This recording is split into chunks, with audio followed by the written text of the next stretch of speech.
Pada Habib Anis, dipersilakan.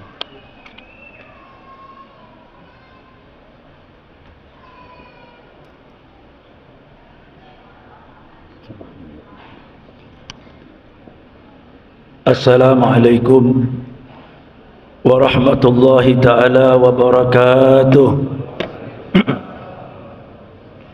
Alhamdulillah, wassalatu wassalamu ala Sayyidina Rasulillah Muhammad ibn Abdullah wa ala alihi wa sahbihi wa man walah. La hawla wa la quwwata illa billahil aliyyil azim, amma ba'du. Hadratul mukarramun wal muhtaramun, jamaah salat isya dan tarawih yang dimuliakan oleh Allah Subhanahu wa taala.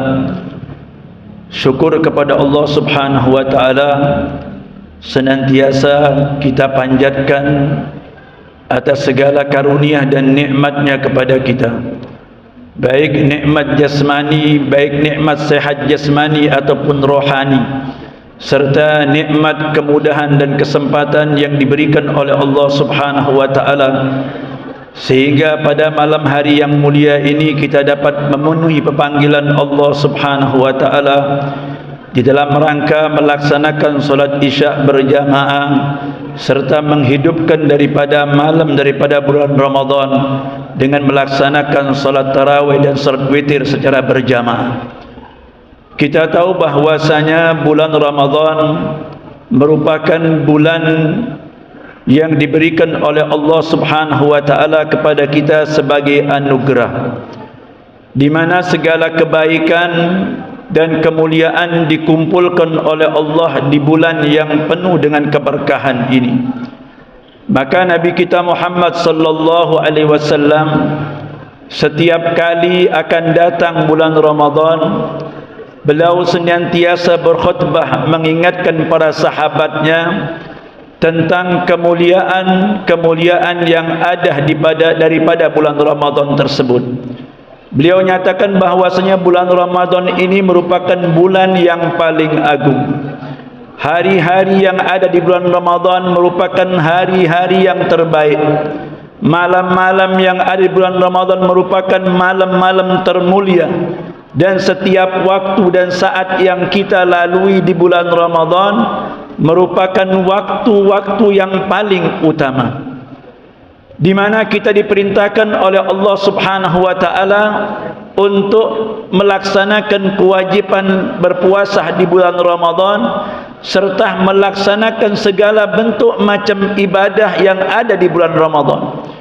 Kita di bulan Ramadan sedang dijamu oleh Allah Subhanahu wa taala dengan hidangan-hidangan yang istimewa.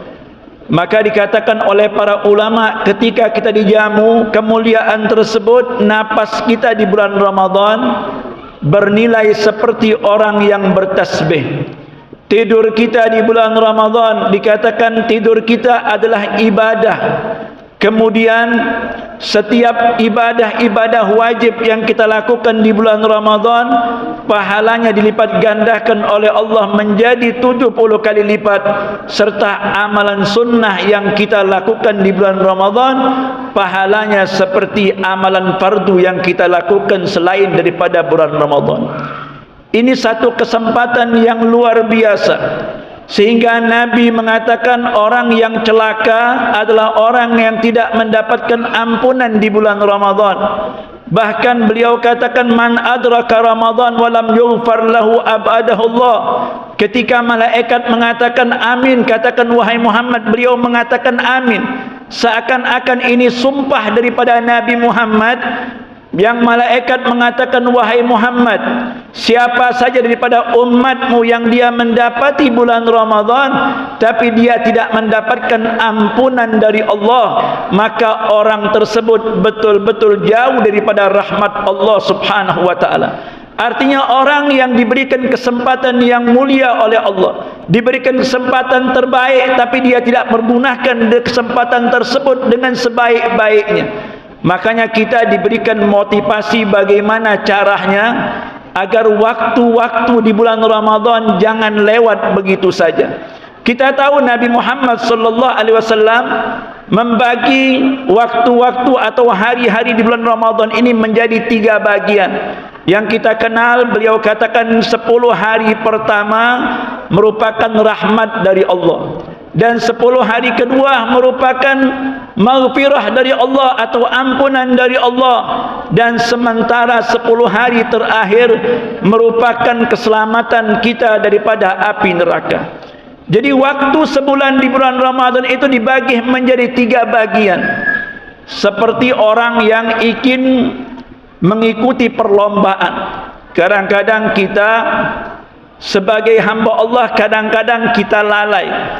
Kita bersemangat di waktu setar, tapi kadang-kadang kita tidak sempat sampai ke finish. Artinya waktu setarnya kita semangatnya luar biasa, tapi begitu di akhir Ramadan kita KO di tengah jalan. Para hadirin, kita lihat di mana-mana kalau dimulai bulan Ramadan, hari pertama, hari kedua, bahkan di minggu pertama, semua masjid-masjid penuh. Orang-orang bersemangat mengikuti solat berjamaah, bersemangat mengikuti solat tarawih.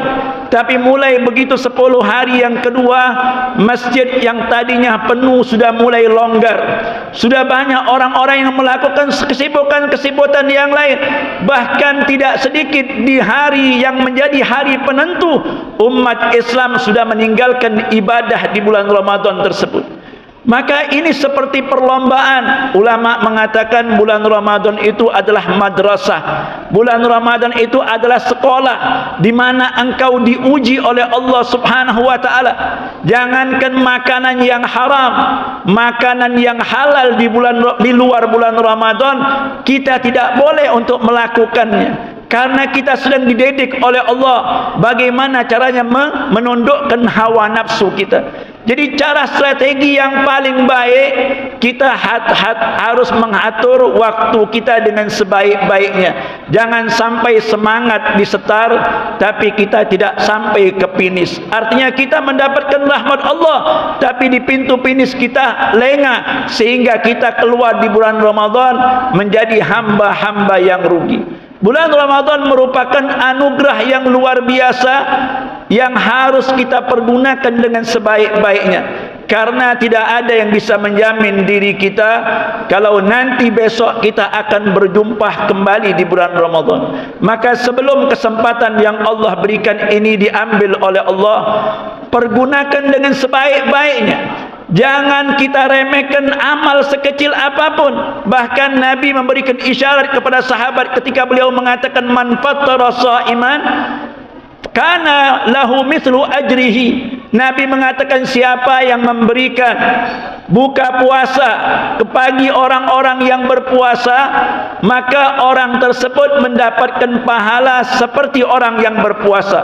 Ghairu annahu la yanqusu min ajrihi syai'an, tanpa mengurangi sedikit pun pahala orang yang berpuasa. Tiba-tiba ada seorang sahabat bertanya, ya Rasulullah, bagaimana dengan kami orang-orang yang miskin yang tidak bisa memberikan berbuka puasa untuk orang-orang yang berpuasa? Lalu Nabi mengatakan, ittaqun nar walau bisyikki tamrah wattaqun nar walau bisyurbati minal ma. Kata Nabi Muhammad, takutlah kalian kepada api neraka walaupun dengan sebutir korma, dan takutlah kalian daripada api neraka walaupun dengan seteguk air. Artinya apa? Amalan yang remeh yang kita lakukan di bulan Ramadan, nilainya di hadapan Allah sangat luar biasa. Bahkan dikatakan, inna lal khufu fami shaim atyabu indallahi min rihil misik, bahwasanya bau yang keluar dari mulut orang yang berpuasa itu lebih wangi daripada minyak kasturi di sisi Allah Subhanahu wa taala. Jangan kita remehkan amalan sekecil apapun. Jadi pergunakan hari-hari kita di bulan Ramadan ini dengan semaksimal mungkin. Kalau mungkin di 11 bulan yang lalu kita banyak lalai, kita tidak melaksanakan amalan-amalan sunnah dengan baik, banyak amalan-amalan yang tidak kita lakukan di bulan-bulan kemarin, maka pergunakan waktu-waktu tersebut untuk kita isi di bulan Ramadan. Jangan lewatkan sesaat pun di bulan Ramadan kecuali kita mendapatkan maghfirah, mendapatkan keberkahan dan mendapatkan kebaikan-kebaikan yang dijanjikan oleh Allah Subhanahu wa taala. Kita tahu bahwasanya kemampuan yang kita miliki tidak lain datang dari Allah Subhanahu wa taala. Maka senantiasalah memohon kepada Allah dengan doa yang senantiasa diperintahkan oleh Nabi untuk kita baca setiap kali selesai kita solat. Ini wasiat Nabi kepada Muaz ibn Jabal. Beliau katakan, ya Muaz, inni uhibbuka wala tatruk min kulli dubur salat. Allahumma a'inni ala dzikrika wa syukrika wa husni ibadatik. Hakadha makna al-hadis. Nabi mengatakan, wahai Muaz, aku cinta kepada engkau. Janganlah kau tinggalkan setiap kali kau selesai solat fardu untuk mengatakan Allahumma a'inni ala dzikrika wa syukrika wa husni ibadatik. Karena apapun yang mau kita lakukan, kita sebagai hamba Allah enggak punya daya upaya kecuali atas bantuan dari Allah. Maka orang-orang yang dikatakan menjadi orang-orang yang bakal selamat di dunia dan di akhirat, di dunianya akan diberikan tanda bahwa orang tersebut akan selalu dimudahkan oleh Allah untuk melakukan hal-hal yang diridhoi oleh Allah Subhanahu wa taala.